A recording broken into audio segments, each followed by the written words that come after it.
theory, social cognitive theory. Let's talk about this real quick. So with social cognitive theory, you guys, this is like Albert Bandura, if any of you have heard him, the Bobo doll experiment, stuff like that. Wait, anyone can get a girlfriend. He just couldn't get the girls he wanted. He was a snob. So Claire, it's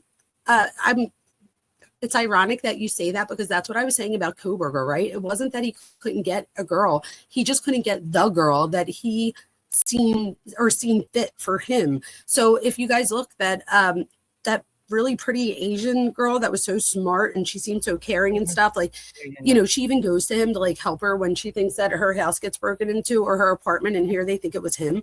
So it wasn't that he couldn't get a girlfriend, he just couldn't get the girls that he wanted. With Elliot Rodger, I see it a little bit different in that I feel like he didn't even like, where with Koberger, I feel like these other girls kind of came onto him a little bit. I don't know of any girls that came onto Elliot like that.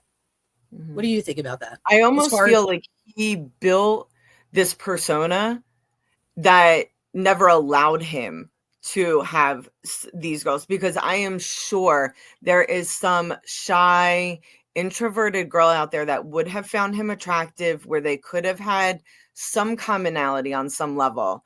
But I think, like you said, he had this vision of someone specific, from whatever it dwelled from, the first person, the first woman who ruined his life, whatever, that he was kind of matching.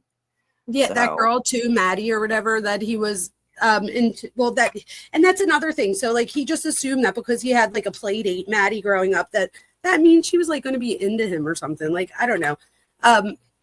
I think a lot of it, like, could his parents have taught him more about, do you know what I mean? Like, I feel like if that was my daughters, I would have been like, look, like, not everybody's going to like you. You're not going to like everybody else. Like, that's okay. Eventually you'll find somebody that you like, that likes you back and stuff like that. But I feel like how much of this did his parents just ignore altogether? And then that left him in, like, same thing with Koberger's case. We didn't know.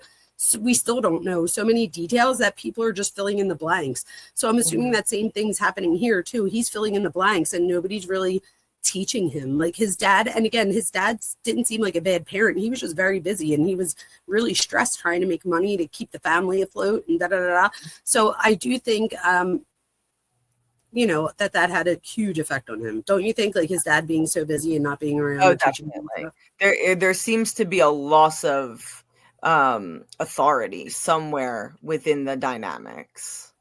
Totally agree. So with social cognitive theory, this is emphasis on observational learning, modeling, and reinforcement. So we were just talking about the dad and the modeling that mom and dad did, right? And even the stepmom, he thought that the stepmom was like out of her lane, or, because she was trying to do acting and stuff. And he's like, who do you think you are trying to act?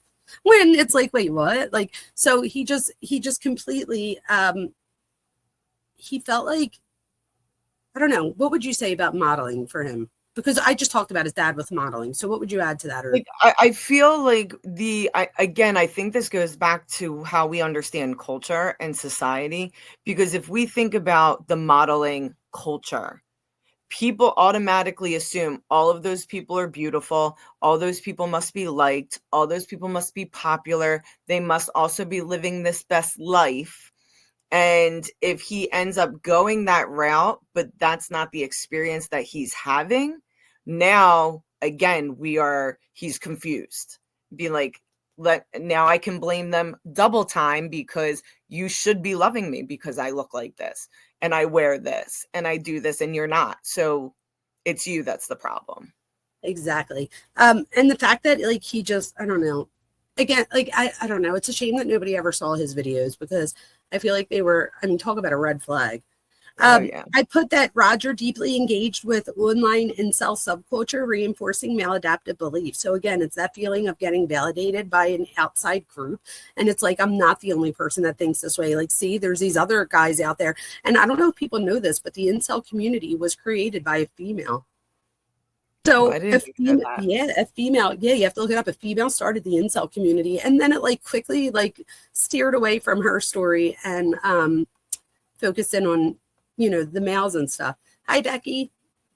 Hi, everybody. Hi, Cuff you and other people in chat if I didn't get to you. I also put low self-efficacy in social and romantic context. Mm-hmm. Clearly. Yeah, right. All right. So with social cognitive theory, you guys, I think that he had reinforced entitlement, right? So he would, he went to the big movie premieres and stuff. And on his dad's side and his mom's side, right? So his mom was dating George Lucas at one point, and his dad was one of the directors on the Hunger Games. So he was able to get these, like, he was entitled, right? So he got to like experience these things that most of his peers did not. And he was like, that was a big thing for him. Like, he's like, he couldn't wait to tell everybody that he was going to be going to the new movie or whatever. And that kind of gave him status, right? Mm-hmm. Yeah. Okay. And in reality, if you think about how culture works, that should have given him status. So again, there's this element that's missing that we haven't quite figured out again, which I think is personality.